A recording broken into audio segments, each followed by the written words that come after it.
I'm talking again to my friend Katie Klabusich. You can find her at katiespeak.com, on Twitter at Katie_speak. In our introduction, we mentioned that you are now a contributing writer at the Establishment.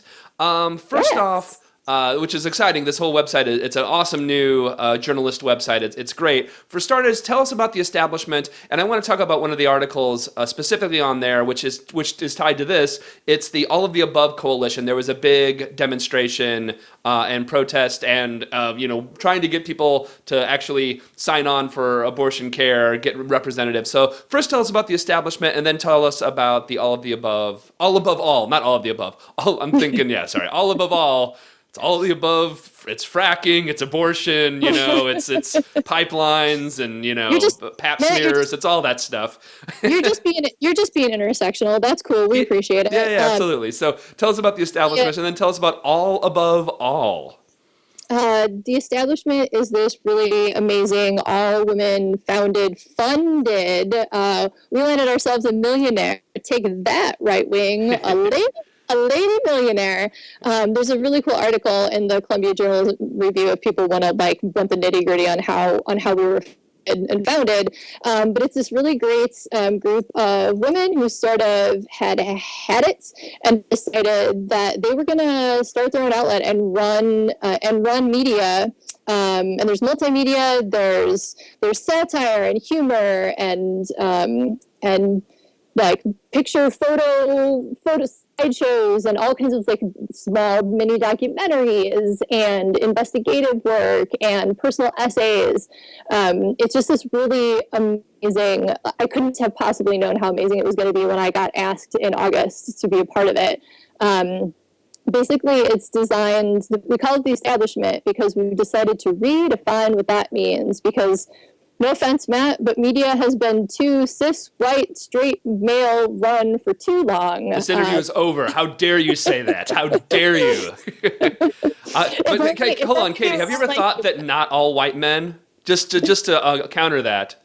I'm just joking. Yeah, please go on. if only they were all like you, Matt. Yeah. And so it's really a place, and everyone should go pitch there. There are people who wanted to do rights. We pay everybody. It is ethics in journalism, ladies and gentlemen, ethics in journalism for real. Yeah. And so I'm really excited. I've never had my words and narrative cared for in this way. It's just, the stuff that's coming out there is so good, like I can't stop reading it. So people should definitely go check it out. We've actually got a cool thing I wish I could tell you about that's coming out for Trans Awareness Week in collaboration with some other organizations.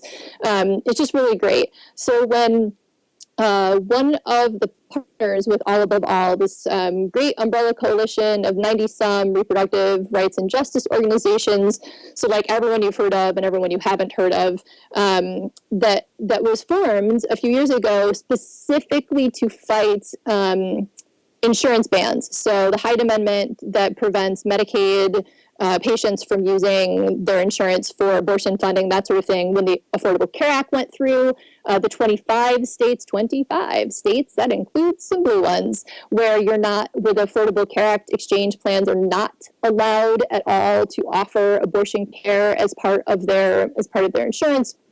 Places that prohibit, I think there's 8 or 9 states on top of that prohibit even just the personally independently purchased insurance plans from providing abortion care.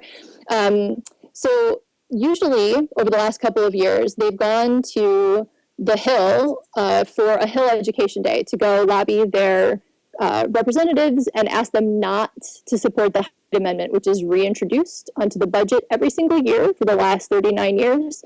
All of your favorite presidents have voted for this. And so usually they're fighting against something, but this year, so exciting. Instead of asking the representatives not to do something, they were asking the representatives to do something positive.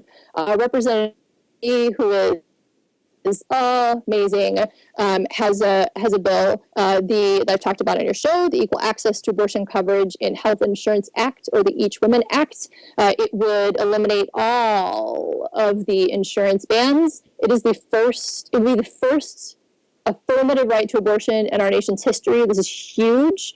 And And good news, there are over 100 co-sponsors. Now, the wonkier sort of owns all of the West Wing on DVD people will know how amazing that is to have 100 co-sponsors on any bill. Right. But to have 100 co-sponsors on a bill about abortion, not just during an election year, because the House is always up for election, but during a presidential election year is just unprecedented. I actually got the chance to sit down with Representative Lee for she gave me like minutes, which is an eternity in Congress, for a one-on-one. That interview is also at the Establishment. But we got to talk about like how amazing this is, and it's the citizen lobbyists, the groups like the National Latina Institute and the National Network of Abortion Funds and URGE and all of these youth-led, primarily led by young people of color who are basically just like, nope, right now. You're going to give us our rights right now. These laws that have punished the poor and communities of color for decades and decades and decades, as you tossed us under the bus, as Democrats used us as a trading tool, right? They've been traded away. Yeah. It happened in the Affordable Care Act again. That their rights are traded away over and over and over again. They've decided enough is enough.